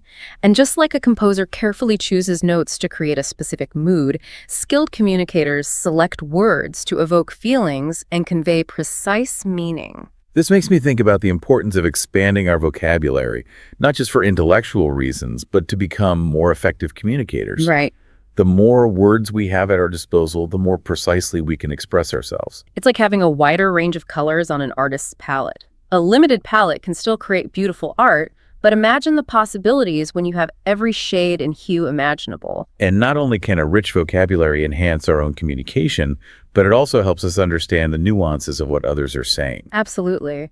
Think about how, politicians or advertisers use carefully chosen words to influence our opinions and behaviors. It's true. The more we understand the subtle ways language can be used, the better equipped we are to critically evaluate the messages we're bombarded with every day. It's about becoming more aware of the power of words, both for good and for bad, but also appreciating the beauty and complexity of language, Right. how it can be used to inspire, to connect, to create art. And that brings us back to the word ineffable. Okay. It describes those experiences that transcend language. Right. Even though some things defy description, that doesn't mean we should stop trying to express them. I agree. It's the effort, the reaching for meaning that enriches our understanding. I love that perspective. Yeah. Even if we can't perfectly capture an experience in words, the act of trying can help us process it, make sense of it. Absolutely. And sometimes those struggles to find the right words lead to the most profound insights. It's like those moments when a poet struggles to find the perfect rhyme or metaphor. Yeah. The result is often a line that's even more beautiful and evocative because of the effort that went into it. Speaking of poetry, I'm curious, do you have a favorite word? One that you find particularly delightful or thought-provoking? Oh, that's a tough one. There are so many. But one that's been on my mind lately is serendipity. I love the way it captures those unexpected delights that life throws our way. Right? Those moments of fortunate coincidence that lead to new discoveries or connections. Serendipity is a beautiful word.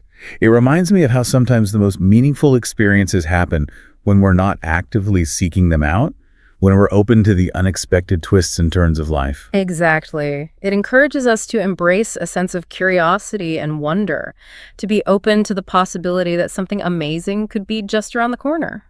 And who knows, maybe our deep dive today will lead to some serendipitous discoveries for our listeners. They might stumble upon a new favorite word or make an unexpected connection between these words and their own lives. I certainly hope so. After all, language is about so much more than just definitions. It's about expanding our perspectives, connecting with others, and exploring the richness of human experience. Now, before we get too philosophical, I think it would be helpful to bring some of these words to life with some concrete examples. Absolutely. It's one thing to understand a word in the abstract, but it's another to see how it's actually used in context. For instance, we talked about obfuscate earlier. Yeah. I'm curious, how might you see that word used in, say, a legal setting? Oh, that's an interesting one.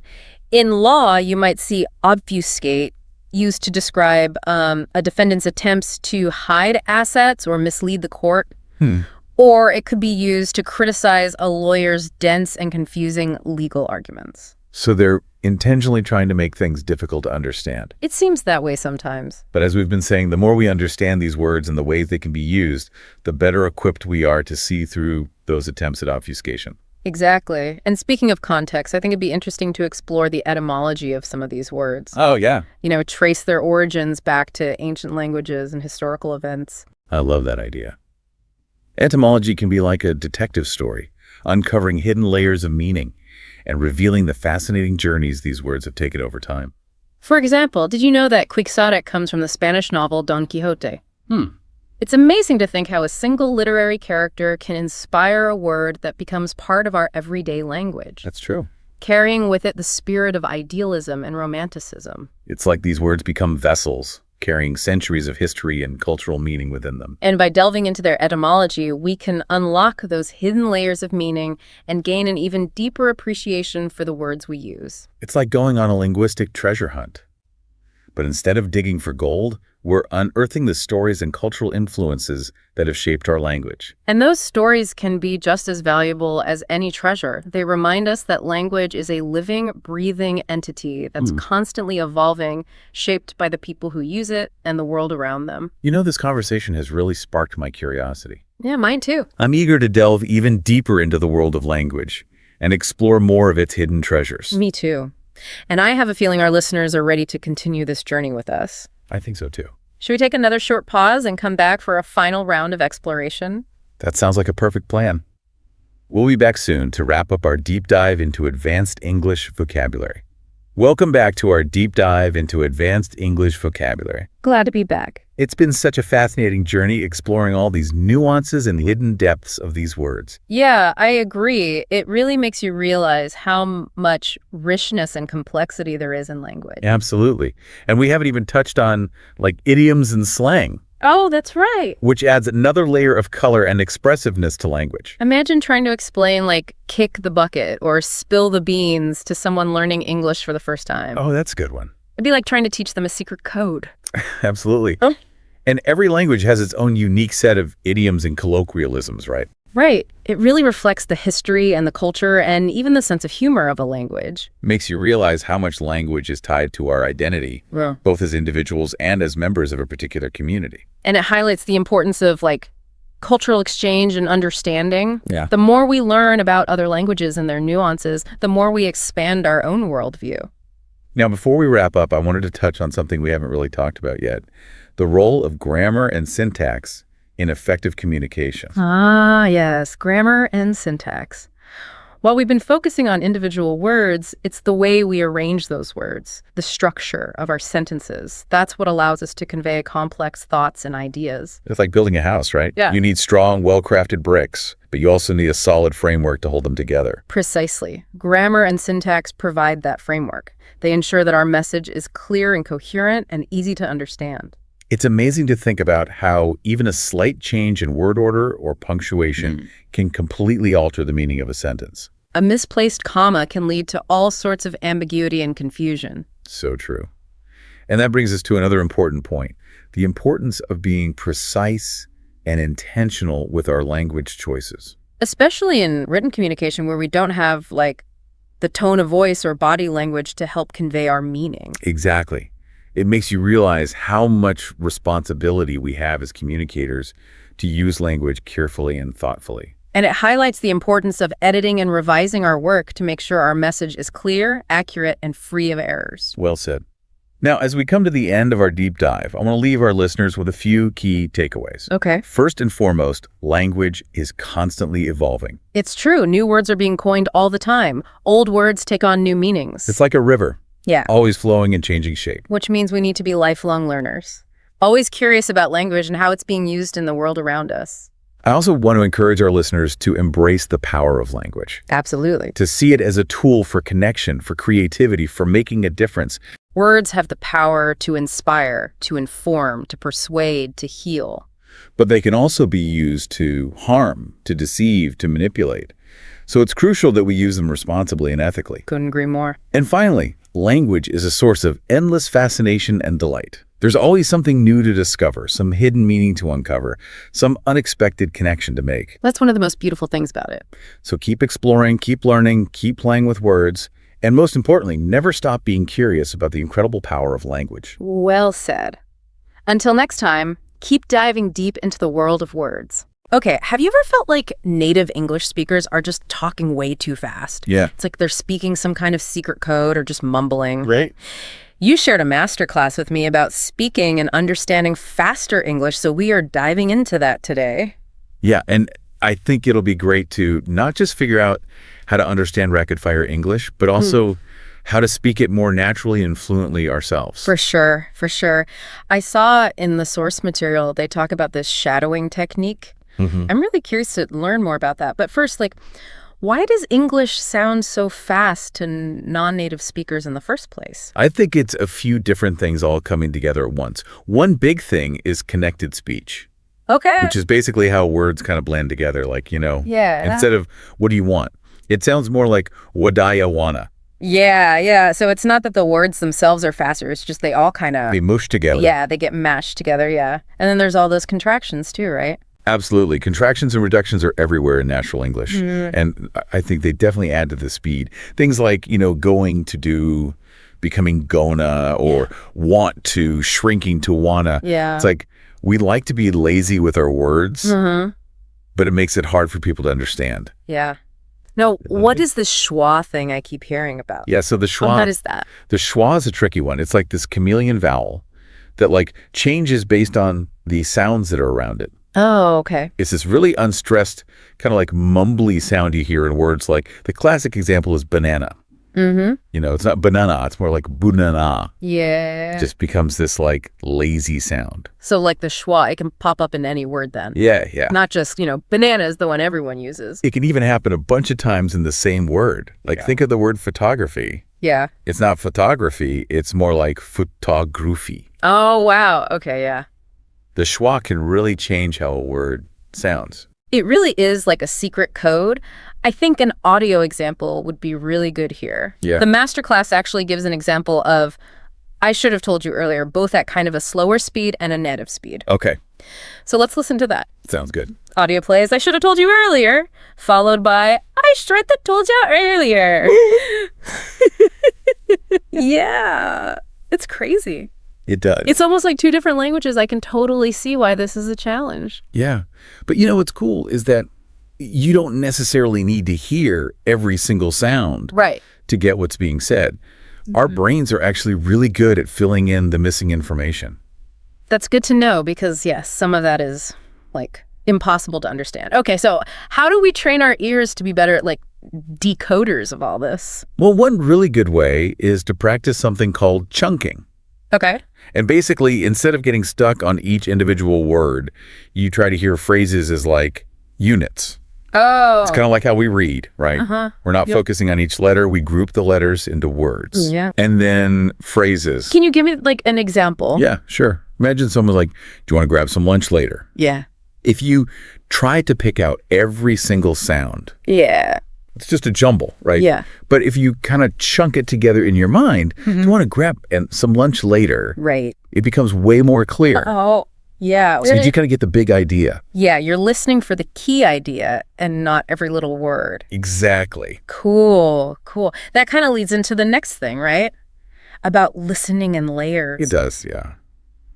This sounds very Zen-like. It is. It is. It's like, think about listening to a song for the first time. You're not going to catch all the words, Right. all the lyrics, all the nuances right away, right? Yeah. Same thing with English. So we're listening to the same thing multiple times. Yeah, yeah. Okay, and what are the layers? Well, so on the first pass, you're just listening for the gist. Who's talking? What are they talking about? Right. And then on the second listen, you try to pick out keywords that'll give you more context. Okay. And then on the third listen, that's when you can really zero in on like the tricky bits, Okay. like the connected speech, maybe those contractions you couldn't quite pick out the first time. Okay, it's kind of like peeling back an onion, right? Exactly. You get a little more information every time. You got it.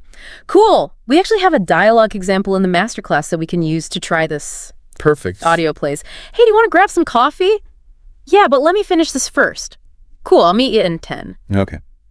So how would we use this layered listening for this little coffee shop conversation? Okay, so on that first listen, you're getting, okay, two people are going to get coffee. Yeah. Easy. Easy. Then on that second layer, you might pick out keywords like coffee, maybe finish this, and then like 10 minutes. Okay. So now you're getting a better picture of what's going on. Right. And then finally, on the third listen, you can really zoom in. Like, okay, do you want it? Let me. Yeah. How are they using those contractions and reductions? Okay, yeah, that makes it much less intimidating, Yeah. breaking it down like that. Now, what about speaking faster? How do we do that without sounding like, Yeah. some kind of robot? Like a robot reading a dictionary. Yeah. Exactly. Right. Well, this masterclass talks a lot about sounding natural and fluent, not just talking faster. Right. Like you said, we don't want to sacrifice clarity just to sound fast. Yeah, so are there specific techniques for this? Well, remember all those contractions and reductions we talked about? Yeah. Those are really important for speaking fluently, too. So instead of saying, like, I'm going to the store, I should say, I'm going to go to the store. Yeah, exactly. Right. Huh. And it might feel a little weird at first, It does. but I promise it just makes your English sound smoother and more effortless. Okay. But how do we actually get used to doing that? Right. Well, that's where that shadowing technique comes in. Okay. So you are going to be like a vocal chameleon. You listen to a native speaker. Yeah. Say a phrase or a sentence. You pause it, and then you try to repeat exactly what they said, Okay. matching their pronunciation, intonation, and speed. So like, what are you doing? I should say more like, what you doing? Perfect. Yeah. Okay. Okay. And you can start slow, and then as you get more comfortable, you can speed it up. That's cool. Are there any other techniques we can use? Yeah. Another one is linking. Okay. So like native speakers, we just do it naturally. But it's something that you might have to practice consciously if you're learning. Okay. So like, for instance, not at all often becomes not at all. Oh, wow. Yeah. So the tan sound from not blends with that vowel sound of at. Oh, that's so subtle. Wow. It is. I want to try a little fast reading challenge. Can I? Yeah, let's do it. Okay. So the source material has the sentence, would you like to go to the movies later? Yeah. How would a native speaker actually say that? Probably something like, would ya? Like, go to the movies later. Wow, that's a mouthful. Okay, so I'm noticing would you becomes would ya, to is like ta, and the like disappears before movies. Yeah. Wow. It's all about those smooth transitions. Yeah. Okay. I can already tell I need to practice that one. We've been practicing here in this nice, perfect little world, right? Right. How do we take this into the real world where there's all kinds of accents and people talking at all different speeds? That is the real challenge, right? Because Yeah. the real world is full of all these variations, different accents, slang, speaking styles. Yeah. It's really like taking what you learned in the classroom and then... Throwing yourself into the deep end. Exactly. Yeah, I remember that feeling. Yeah. It was, like, scary.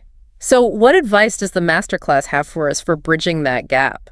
Well, I mean, really, it's about exposure and practice. Okay. The more you immerse yourself in the language, the more prepared you'll be to handle those real-world variations. What are some good ways to get that real-world practice? Well, they talk about watching TV shows and movies. Oh. You can start with the subtitles on Uh-huh. to get the gist, and then challenge yourself. Right. Turn the subtitles off. See how much you could understand. Yeah, I find even watching with English subtitles, like, helps me Yeah. pick up stuff I might not have noticed otherwise. Yeah, for sure. And then there's podcasts, Okay. which are great because you can adjust the speed. Right. You can start slow, work your way up. What about actually talking with native speakers? Well, that's the best practice you can get, right? Right. Find language exchange partners, maybe join some groups online, or even, Yeah. if you're brave enough, Yeah. strike up conversations with people you meet. I remember I was so scared to talk to native speakers when I was learning English, Yeah. but I realized, like, pretty quickly, most people are really patient and they appreciate the effort you're making. Yeah, absolutely. So it really is about just building that confidence and not being afraid to, like, mess up. For sure. Don't be afraid to ask people to slow down or repeat themselves. Yeah. People are happy to help. Yeah. So we really need to embrace that messiness, right? It's Yeah. going to be messy. It's not going to be perfect. Absolutely. Now, the masterclass has one final challenge for us before we wrap up this first part of our deep dive. Okay. They want us to imagine we're hanging out with friends, Mm-hmm. and they ask, hey, deal up for a movie tonight. Fun. Okay, I'm ready for this challenge. Let's hear it. Okay. Audio plays. Hey, you're up for a movie tonight. Dunno. What's playing? That new sci-fi one looks cool. All right, let me check the show times. Oh, casual, fast English. So what techniques are we hearing in this? Okay, well, right away we hear that contraction, ya, Right. instead of you, and then what's playing. It combines like what is and playing Bro. into one little chunk. I noticed they're saying do know instead of don't know, and then Yeah. let me instead of let me. It's amazing how those little things make such a big difference. Yeah, it's like a little puzzle. It is. All these pieces, you can even hear that linking, like looks cool becomes looks cool. That's so cool. Okay, so now the challenge is to imagine how we would respond Yes. using everything we've talked about. Exactly. And there's no one right answer. Right. It's about using what you've learned and seeing how you can apply it to this conversation. So we're leaving you with that challenge for now, dear listener. How would you respond to this invitation to go to the movies? We'll explore this more in the next part of our deep dive. It's crazy to think about how all these like tiny little things, the contractions, the schwa sound linking, Yeah. it all adds up to make English sound so fast. Right. But at the end of the day, like, it's not really about speed, is it? No, not really. It's more about understanding each other. Right, being able to communicate. Exactly. I think that's easy to forget when you get so caught up in like the rules Yeah. and the technical stuff. It's easy to get bogged down in that. Yeah. And forget why we're even learning the language. Totally. I like that this masterclass really focuses on that, like Yeah. the human element of language. Yeah. It does. Mhm. It gives some good advice about how to turn all this stuff we're talking about Yeah. into like real fluency. That's what I'm curious about, because I feel like I've hit walls so many times where I'm just like, I'm not getting any better. Like, what's the secret to getting over those plateaus? Well, it's not really a secret. I think a lot of people just, they don't do it, Yeah. but it's practice. Yeah. It's consistent practice. Okay, so not just like cramming. Right, not just cramming a bunch of words and grammar rules, Right, yeah. but really making it a habit. Okay, yeah. So what would a good practice routine look like? Say I'm like just starting out.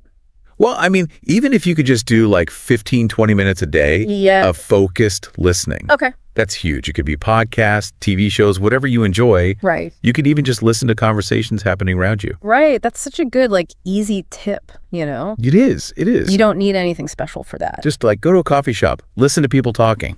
Yeah. Exactly. What about for speaking practice? Speaking practice is a little tougher Yeah. because you have to actually, Find someone to talk to. yeah. Right? But there's a lot of groups online, Uh-huh. language exchange apps and things like that. Yeah. You could even record yourself speaking and then listen back. I used to do that. Yeah. It's so helpful. Right. You catch all these little mistakes. It is a little cringy, though. It is. It is. Yeah. But it's like having your own little language coach. It is. And you said it earlier, too. It's okay to make mistakes. Absolutely. That's how we learn. That's how we learn, yeah. Yeah. Now let's talk about the shadowing technique. We kind of touched on it earlier. Can you explain a little bit more about how that works and why it's so good? It's basically karaoke for language learning. Okay. You listen to a native speaker. Yeah. Try to repeat exactly what they're saying. Okay. Matching their rhythm, intonation, everything. So it's like a workout for your mouth? It is. It is. Getting it to do all those weird sounds. Exactly. And you could do it with anything. Oh, okay. Like a podcast, a song, Oh, cool. a scene from a movie. That sounds fun. What are some tips for making practice in general more interesting? Yeah, I mean, a lot of times people think of it as a chore, right? Yeah. But I think it's important to find stuff that you're actually interested in. Right. Like if you love to cook, Yeah. watch cooking shows in English. If you're a sports fan, Yeah. listen to sports commentary. It's so true. Like when it's something I like, it feels like I'm like not even trying. Right, because you're actually paying attention. Yeah, exactly. So yeah, just find ways to connect your interests with language learning. Right. It shouldn't be boring. No, it should be fun. Yeah. Even when we are enjoying it, I feel like we all hit those like plateaus. Yeah. How do we deal with that? Well, I think it's important to remember that progress isn't always like a straight line, Ah. You're going to have times when you feel like you're rocketing forward and times where you feel like you're just stuck. Yeah, like going backwards almost. Right. And that's totally normal. Yeah. But you can't give up. Right. Just keep practicing and trust the process. It's like when you're working out, right? It is. It is. You hit those plateaus. It's like, I'm doing all this and nothing's happening. Right. But just like with fitness, consistency is key. Okay. Just keep at it. And celebrate those like little wins. Right? Yes, absolutely. Yeah. Because it's easy to get focused on this big like end goal. Yeah. And forget how far you've come. Right. It's like looking at old pictures of yourself like, oh my God. Exactly. You Yeah. make so much progress. Yeah. And that actually brings us to like confidence. Right. It does. Because when you can understand and be understood, Uh-huh. you feel more confident. You feel more like able to. You're not just a passive observer. You're an active participant. Yeah. A whole new world opens up, basically. It does. It does. Yeah.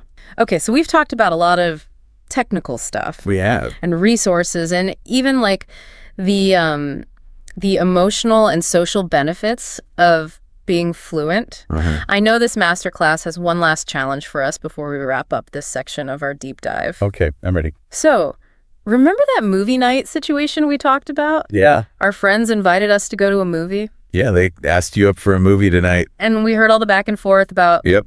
What's playing and everything. What time? Yeah. Yeah. Okay, so now the challenge is, what would you say?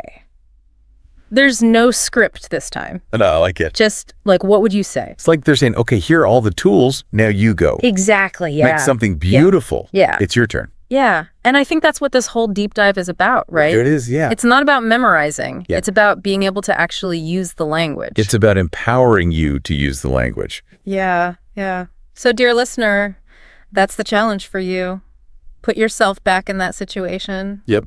What would you say? How would you use these techniques we've talked about? Yeah, don't overthink it. Yeah. Just like, what's your gut reaction? Yeah. Have fun with it. I love that. Okay, I'm going to try. Okay. So if my friends asked if I was up for a movie, I might say, yeah, totally. What are we thinking of watching? Perfect.